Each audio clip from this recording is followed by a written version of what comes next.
Tata group का ही एक और शेयर टाटा कंज्यूमर इसके बारे में मनिंदा खेलकर इनका सवाल है 10,1030 के भाव पे इन्होंने लिया हुआ है लंबी अवधि के लिए। तो खरीदा हुआ है, अब इनके मन में सवाल है क्या करना चाहिए? क्या होप रख सकते हैं? तो फिलहाल तो होप ही रखना चाहिए। देखिए, ये फूड साइड में है ना, तो इस साइड में आपका कंज़्यूमर में कोई इश्यू नहीं होना चाहिए। तो अब आप वैल्यूएशन देखेंगे तो बहुत मुश्किल है, लेकिन ये कहीं से भी एक्वायर करके इनॉर्गेनिक ग्रोथ ये सब मेंटेन कर सकते हैं, बहुत सारे प्लान्स ये चल रहे हैं। वैल्यूएशन स्ट्रेच्ड है, हाई है, बट इनको हमेशा हाई वैल्यूएशन मिला है। ओके, टेम्पररी इश्यू हो सकता है टाटा कंज्यूमर को, बट मुझे ये लगता है कि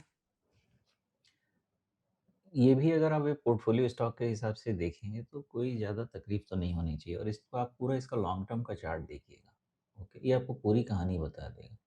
ये पूरी कहानी यही कह रहा है और मैंने इसको एनालाइज़ भी किया था। तो इसका टाइम स्पैन यही निकला था कि अप अंटिल 2025 ये 1250 के ऊपर नहीं जाना चाहिए था। मतलब उसके ऊपर का बनता नहीं था।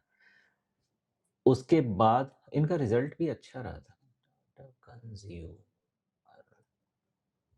अरे! हाँ, तो ये आराम से आप इसका सेल्स ग्रोथ देखेंगे ना, तो ये 15-17% का क्वार्टरली सेल्स ग्रोथ मेंटेन कर ले रहे हैं और कंसिस्टेंटली इम्प्रूवमेंट ही है सेल्स में। तो इम्प्रूवमेंट चूँकि कंसिस्टेंट है इसलिए आपको इनका वैल्यूएशन भी मिलता है, मार्जिन मेंटेन करते हैं, प्रॉफिटेबिलिटी मेंटेन करते हैं, प्लस एक्सपेंशन बहुत कर रहे हैं अपने प्रोडक्ट पोर्टफोलियो का और फूड में है, तो मुझे लगता तो नहीं है कि लॉन्ग टर्म में किसी तरह का इश्यू होना चाहिए। Market related correction absolutely possible उसको ना नहीं कहा जा सकता है, but long term portfolio stock के हिसाब से इट्स एब्सोल्युटली फाइन। रन जब हो तब नहीं खरीदना चाहिए। अगर कभी नीचे सस्ता मिलता जाता है, तो पोर्टफोलियो में ऐड करना चाहिए। ट्रेंड तो ऐसा है, मेरी समझ तो यही कहती है कि 1000 के आसपास इसका डिसेंट बन जाता है लेवल बाइंग का और उसके बाद आराम से वेट करना पड़ेगा लंबे समय तक के लिए। बिकॉज़ ऐसे चीज़ों में नॉर्मली अगर आप हमेशा देख रहे हैं इतना कंसिस्टेंट वे में 15% का ग्रोथ मेंटेन कर रहे हैं, पन 14-15% का मार्जिन मेंटेन कर रहे हैं, कोई रीज़न नहीं है कि इस कंपनी का आगे वैल्यूएशन अच्छा नहीं मिले।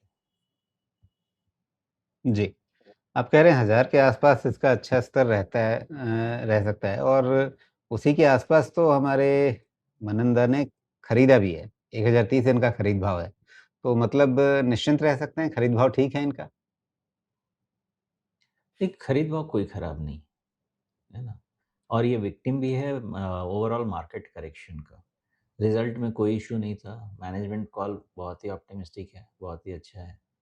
तो वैसे रीज़न मार्केट रिलेटेड रिस्क के अलावा कुछ नहीं है और मार्केट रिलेटेड रिस्क का कोई भी आंसर नहीं हो सकता।